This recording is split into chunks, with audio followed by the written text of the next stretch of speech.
আসসালামু আলাইকুম। আমন্ত্রণ জানাচ্ছি জাগো টিভিতে। আপনাদের সাথে আছি আমি মমতাজ শাহিন রুম্পা। শুরুতেই জানিয়ে দিব আপডেটগুলো। স্বাধীনতাকামী হামাসকে কুকুরের বাচ্চা বলে গালি দিল পশ্চিমাদের দালাল মাহমুদ আব্বাস। ইসরায়েলি জিম্মিদের মুক্তির দাবি জানালো ক্ষমতা লিপসু এই নায়কের কিট।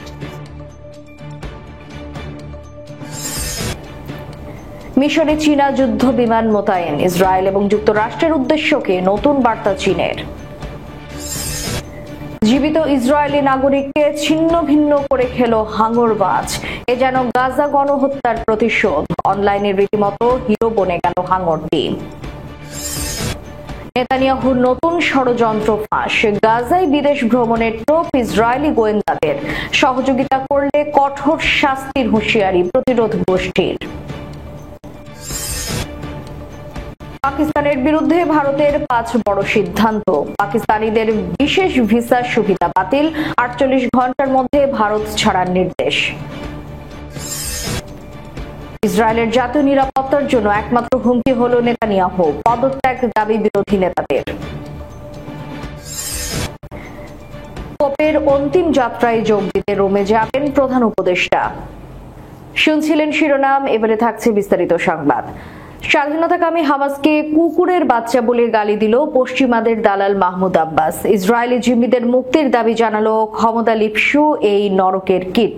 ফিলিস্তিনিদের স্বাধীনতাকামী সংগঠন হামাসকে কুকুরের বাচ্চা হিসেবে অভিহিত করেছেন ইহুদিদের দালাল ফিলিস্তিন কর্তৃপক্ষের প্রেসিডেন্ট মাহমুদ আব্বাস। ক্ষমতা লিপসু মাহমুদ আব্বাস নামের এই নরকের কিট এক বক্তব্যে হামাসকে নিয়ে এমন মন্তব্য করে ইসরায়েলি জিম্মিদের মুক্তি দাবি করেছে।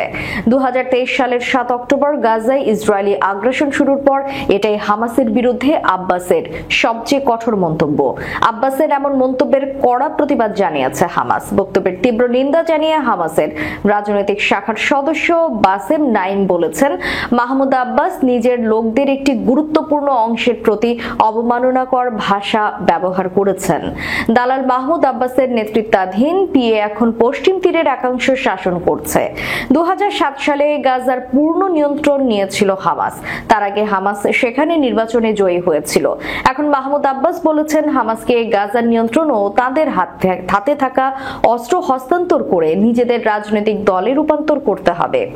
মাহমুদ আব্বাস নামের এই নরকের কিট আরো জানিয়েছেন, হামাস অপরাধমূলক দখলদারিত্বের অজুহাত তুলে দিয়েছে। এর মধ্যে সবচেয়ে উল্লেখযোগ্য হলো জিম্মি ধরে রাখা। হামাসকে উদ্দেশ্য করে তিনি আরো বলেন, কুকুরের বাচ্চারা যাদের আটকে রেখেছ ছেড়ে দাও, তাদের সুযোগ দেওয়া বন্ধ করো এবং আমাদের মুক্তি দাও।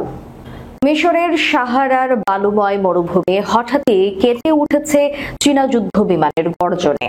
প্রথমবারের মতো মিশরের ওয়াদি আব্রিশ বিমান ঘাঁটিতে যৌথ বিমান মহড়ায় অংশ নিয়েছে চীন, যার নাম দেওয়া হয়েছে ইগলস অফ সিভিলাইজেশন 2025।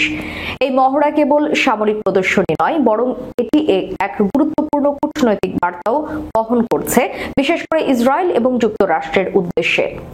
চীন তাদের সর্বাধুনিক জে-10C যুদ্ধ বিমান, আকাশে জ্বালানি সরবরাহকারী Y-20 ট্যাঙ্কার এবং KG-500 রাডার বিমান নিয়ে এই মহড়ায় অংশ নিয়েছে। অন্যদিকে মিশর অংশ নিচ্ছে রুশ নির্মিত MiG-29 MMT মাল্টিরোল ফাইটার নিয়ে।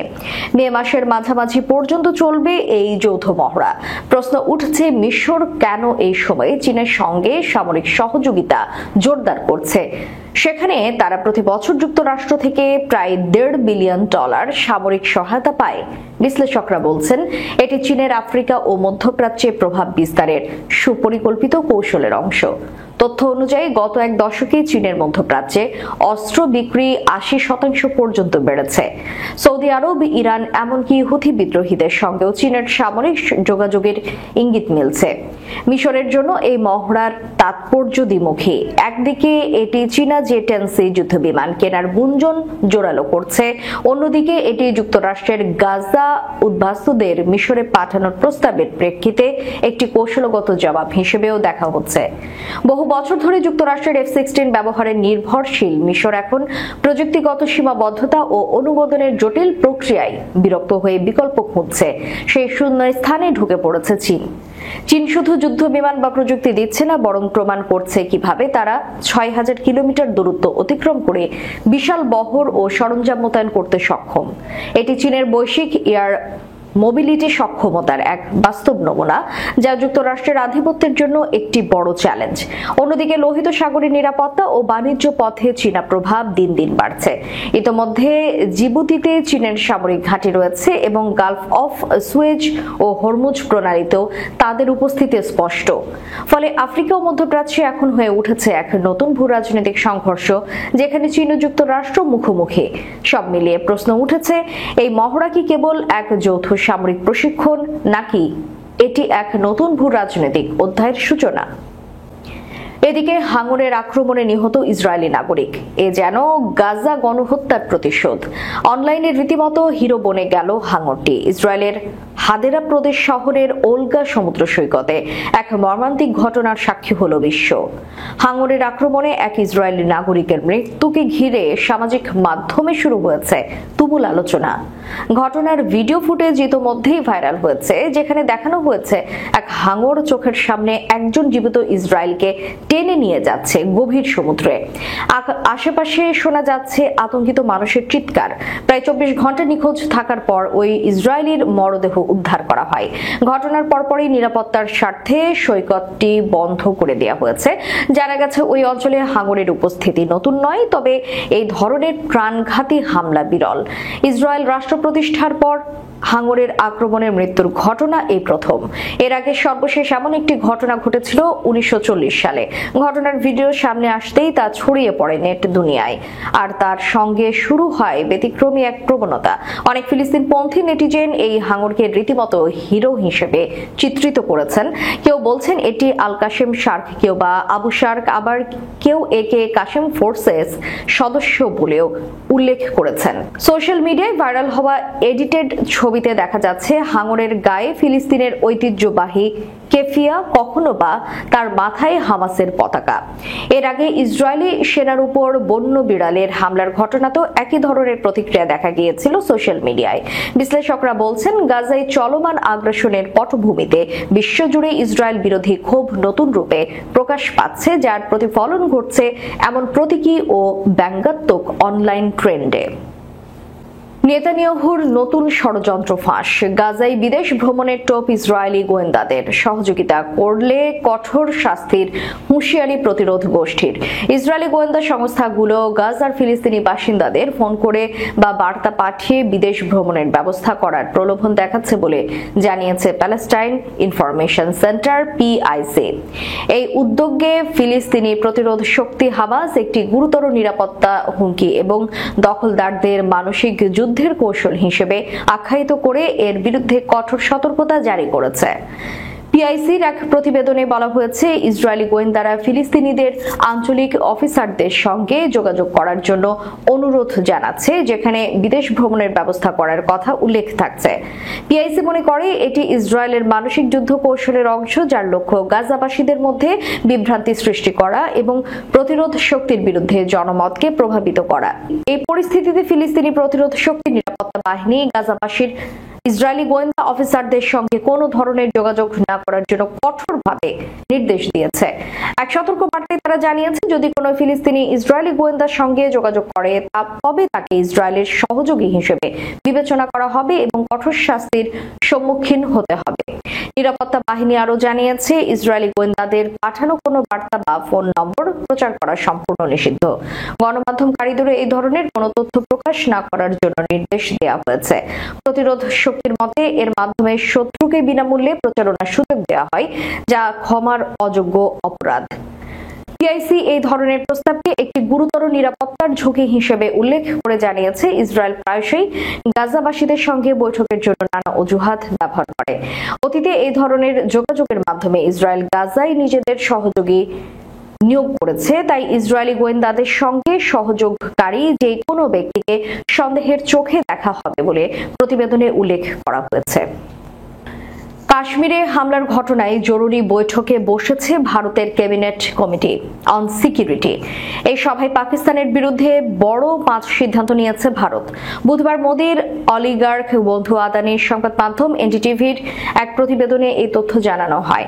প্রতিবেদনে বলা হয়েছে, জম্মু ও কাশ্মীরের পেহেলগামে ভয়াবহ জঙ্গি হামলার পর কড়া পদক্ষেপ নিয়েছে ভারত সরকার। দেশটির জাতীয় নিরাপত্তা বিষয়ক সর্বোচ্চ সিদ্ধান্ত গ্রহণকারী কমিটি ক্যাবিনেট কমিটি অন সিকিউরিটির সিসিএস বৈঠকে এই সিদ্ধান্ত নেওয়া হয়েছে। কমিটি নেওয়া সিদ্ধান্তগুলো হলো সিন্ধু পানি চুক্তি বাতিল, পাকিস্তানের সঙ্গে আটারি সীমান্ত বন্ধ, পাকিস্তানে ভারতের হাই কমিশন থেকে কর্মী প্রত্যাহার, পাকিস্তানি নাগরিকদের ভিসা বাতিল ও 48 ঘন্টার মধ্যে দেশটির নাগরিকদের ভারত ছাড়ার নির্দেশ। সভায় সবচেয়ে তাৎপর্যপূর্ণ পদক্ষেপ হলো 1960 সালের সিন্ধু পানি চুক্তি অনির্দিষ্টকালের জন্য বাতিল করা। পাকিস্তান যতক্ষণ না বিশ্বাসযোগ্যভাবে এবং অপরিবর্তনীয়ভাবে আন্তঃসীমান্ত সন্ত্রাসবাদের প্রতি তার সমর্থন প্রত্যাখ্যান করে, ততক্ষণ এই চুক্তি বাতিল করা হয়েছে। সভার আরেকটি গুরুত্বপূর্ণ সিদ্ধান্ত হলো পাকিস্তানের সঙ্গে ওয়াঘা আটারি সীমান্ত বন্ধ করে দেওয়া হবে। এর ফলে যারা বৈধ অনুমোদন নিয়ে সীমান্ত অতিক্রম করেছেন তাদের আগামী 1 মের মধ্যে দেশে ফিরতে হবে। এছাড়া পাকিস্তানি নাগরিকদের শার্ক ভিসা এক্সপেনশন স্কিম বাতিল করা হয়েছে। ফলে এখন যারা দেশটিতে এই ভিসার অবস্থান করেছে তাদের আগামী 48 ঘন্টার মধ্যে দেশ ছাড়ার নির্দেশ দেওয়া হয়েছে। সভার অন্যতম আরেকটি সিদ্ধান্ত হলো নয়াদিল্লিতে পাকিস্তানি হাই কমিশনে নিযুক্ত নৌ ও বিমান উপদেষ্টার পার্সোনা নন গ্রেটা ঘোষণা করা হয়েছে। তাদের ভারত ত্যাগের জন্য 1 সপ্তাহ সময় বেঁধে দেওয়া হয়েছে। একইভাবে ভারতের ইসলামাবাদ হাই কমিশন থেকেও তাদের নৌ ও বিমান উপদেষ্টার প্রত্যাহার করে নেওয়া হবে। এছাড়া উভয় হাই কমিশনের সংখ্যা কর্মী 55 থেকে কমিয়ে 30 জনে নামিয়ে আনা হবে, যা 1 মের মধ্যে কার্যকর হবে।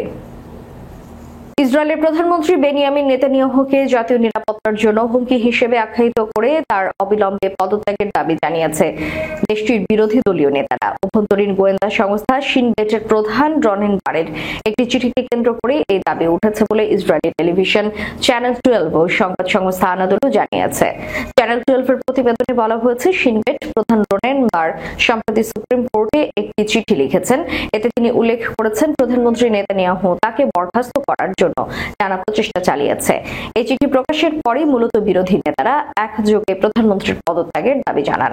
বিরোধী দল ইয়েশ আতিদ পার্টির প্রধান ইয়ান লাপিদ, স্টেট ক্যাম্প পার্টির নেতা বেনি গাতাঞ্জ, ইসরায়েলের বেইতেনু পার্টির নেতা আভগাদার লিবারম্যান এবং ডেমোক্রেটস পার্টির নেতা ও সেনা বাহিনীর সাবেক deputy chief of staff ইয়াইর Golan একটি জরুরি বৈঠকে বসেন। বৈঠক শেষে এক সংক্ষিপ্ত বিবৃতিতে বিরোধী নেতারা বারের চিঠিতে উল্লেখিত নেতানিয়াহুর আচরণের তীব্র নিন্দা জানান। তারা বলেন, নেতানিয়াহুর আচরণ আমাদের ভবিষ্যৎ এবং অস্তিত্বকে বিপন্ন করবে এবং রাষ্ট্র নিরাপত্তার জন্য অত্যন্ত ক্ষতিকারক। রেকর্ড করা এক ভিডিও বার্তায় ইয়ার লাপিদ বলেন, বারের চিঠিটি প্রমাণ করে যে নেতানিয়াহু ইসরায়েলের নিরাপত্তাকে বিপন্ন করে তুলছেন এবং তিনি আর প্রধানমন্ত্রী পদে থাকতে পারেন না। লাপিদ অভিযোগ করেন, নেতানিয়াহু ইসরায়েলি নাগরিকদের উপর অবৈধ নজরদারি চালাতে এবং দেশের গণতন্ত্র ধ্বংস করতে শিন বেটকে ব্যবহার করার চেষ্টা করছেন। তিনি হুঁশিয়ারি দিয়ে বলেন, নেতানিয়াহুর অধীনে নতুন শিন বেট প্রধান নিয়োগ করা হলে তা ইসরায়েল ও এর নাগরিকদের জন্য প্রকৃত হুমকি হয়ে দাঁড়াবে।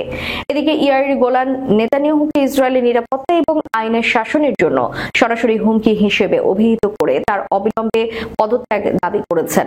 সামাজিক যোগাযোগ মাধ্যম এক্সে দেওয়া এক পোস্টে তিনি রনেন বারের চিঠিকে নেতানিয়াহুর বিরুদ্ধে একটি গুরুতর অভিযোগ এবং ইসরায়েলি গণতন্ত্রের জন্য জরুরি সতর্কতা হিসেবে বর্ণনা করেছেন। রোমান ক্যাথলিক ধর্মগুরু পোপ ফ্রান্সিসের অন্ত্যেষ্টিক্রিয়ায় যোগ দিতে দোহা থেকে সরাসরি ইটালির রোমে যাবেন বাংলাদেশের অন্তর্বর্তী সরকারের প্রধান উপদেষ্টা অধ্যাপক ডক্টর মোহাম্মদ ইউনূস। আগামী শুক্রবার তিনি রোমের উদ্দেশ্যে দোহা ত্যাগ করবেন। প্রধান উপদেষ্টার প্রেস সচিব শফিকুল আলম বাশাসকে এই তথ্য নিশ্চিত করেন। প্রধান উপদেষ্টা 4 দিনের সরকারি সফরে বর্তমানে দোহায় অবস্থান করছেন। শফিকুল আলম বলেন, পোপ ফ্রান্সিসের সঙ্গে অধ্যাপক ইউনূসের ব্যক্তিগত সম্পর্ক অত্যন্ত চমৎকার ছিল। বন্ধুর প্রতি শেষ শ্রদ্ধা জানাতে প্রধান উপদেষ্টা পোপের অন্ত্যেষ্টিক্রিয়ায় যোগ দেবেন। আগামী শনিবার পোপের অন্ত্যেষ্টিক্রিয়া অনুষ্ঠিত হবে। শফিকুল আলম জানান, অন্ত্যেষ্টিক্রিয়ায় যোগ দেওয়ার বাইরে প্রধান উপদেষ্টার অন্য কোনো ধরনের বৈঠক সেখানে নেই। আগামী রোববার তার দেশে ফেরার সম্ভাবনা রয়েছে। দর্শক, শেষ করার পূর্বে সংবাদ শিরোনামগুলো জানিয়ে দিব আরো একবার। স্বাধীনতাকামী হামাসকে কুকুরের বাচ্চা বলে গালি দিল পশ্চিমাদের দালাল মাহমুদ আব্বাস। ইসরায়েলি জিম্মিদের মুক্তির দাবি জানালো ক্ষমতা লিপসু এই নায়কের কিট। মিশরে চীনা যুদ্ধ বিমান মোতায়েন, ইসরায়েল এবং যুক্তরাষ্ট্রের উদ্দেশ্যকে নতুন বার্তা চীনের। জীবিত ইসরায়েলি নাগরিককে ছিন্ন ভিন্ন করে খেল হাঙরবাজ, এ যেন গাজা গণহত্যার প্রতিশোধ। অনলাইনে রীতিমতো হিরো বনে গেল হাঙরটি। নেতানিয়াহুর নতুন ষড়যন্ত্র ফাঁস, গাজায় বিদেশ ভ্রমণের টোপ ইসরায়েলি গোয়েন্দাদের, সহযোগিতা করলে কঠোর শাস্তির হুঁশিয়ারি প্রতিরোধ গোষ্ঠীর। পাকিস্তানের বিরুদ্ধে ভারতের 5 বড় সিদ্ধান্ত, পাকিস্তানিদের বিশেষ ভিসা সুবিধা বাতিল, 48 ঘন্টার মধ্যে ভারত ছাড়ার নির্দেশ। ইসরায়েলের জাতীয় নিরাপত্তার জন্য একমাত্র হুমকি হল নেতানিয়াহু, পদত্যাগ দাবি বিরোধী নেতাদের। পোপের অন্তিম যাত্রায় যোগ দিতে রোমে যাবেন প্রধান উপদেষ্টা। এতক্ষণ আমাদের সাথে থাকার জন্য ধন্যবাদ। আল্লাহ হাফেজ।